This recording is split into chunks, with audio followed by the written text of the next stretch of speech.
আজকের ভিডিওতে আমরা অমনিফ্রিজ টেকনোলজি সম্পর্কে জানার চেষ্টা করব।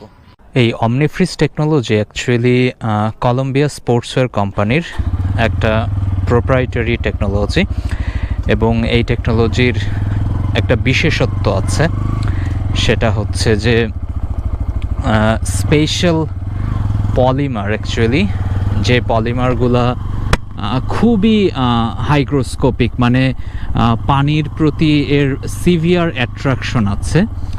এই পলিমারটা ফ্যাব্রিকের আন্ডারসাইডে প্রিন্ট করে দেওয়া হয় বিভিন্ন প্যাটার্নে। বেসিক্যালি ছোট ছোট সার্কেল, ব্লু সার্কেল দেখা যায়, কোনো কোনো ক্ষেত্রে হচ্ছে দেখা যায়, কি বলা যায়, স্নোফ্ল্যাকের মতো দেখা যায়।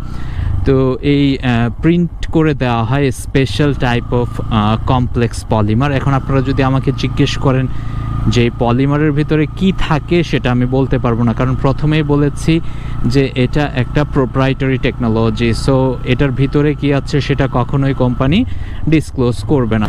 আমাদের শরীর যখন ঘামে তখন ওই ব্লু প্রিন্টেড পলিমারগুলো ইনস্ট্যান্টলি সেটাকে অ্যাবজর্ব করে ফেলে এবং অ্যাবজর্বের মাধ্যমে তার ভেতরে একটা ইন্টারনাল চেঞ্জ আসে এর মলিকুলার গঠনে।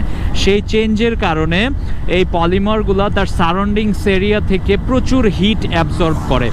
এখন আপনারা বুঝতেই পারছেন, যেহেতু হিট অ্যাবজর্ব হচ্ছে, আমাদের শরীর থেকেও প্রচুর পরিমাণে হিট এই পলিমারটা টেনে নিচ্ছে এবং ফ্যাব্রিক থেকেও টেনে নিচ্ছে। ফলে আমাদের শরীর অটোমেটিক্যালি একটা ঠান্ডা ঠান্ডা অনুভূতি সেখানে কাজ করছে এবং এই প্রিন্টেড প্যাটার্নগুলো এত ওয়াটারটাকে এত ডিসপার্স করে দেয়, মানে ছড়িয়ে দেয় সারা ফ্যাব্রিকের মধ্যে। ছড়িয়ে পড়ার কারণে ওয়াটারটা খুব ইজিলি বাতাসের সংস্পর্শে এসে ইভাপোরেট হয়ে চলে যেতে পারে। তাহলে এই একটা মেকানিজমের মাধ্যমেই কিন্তু অমনিফ্রিজ এই টেকনোলজিটা আমাদেরকে কুলিং এফেক্ট দিয়ে থাকে। অমনিফ্রিজের জন্য যে ফ্যাব্রিকগুলো নর্মালি ইউজ করা হয় সেগুলো পলিয়েস্টার এবং স্প্যান্ডেক্সের ব্লেন্ড হয়ে থাকে। নর্মালি এই ধরনের ফ্যাব্রিকগুলো হচ্ছে এই পারপাসে ইউজ করা হয়ে থাকে।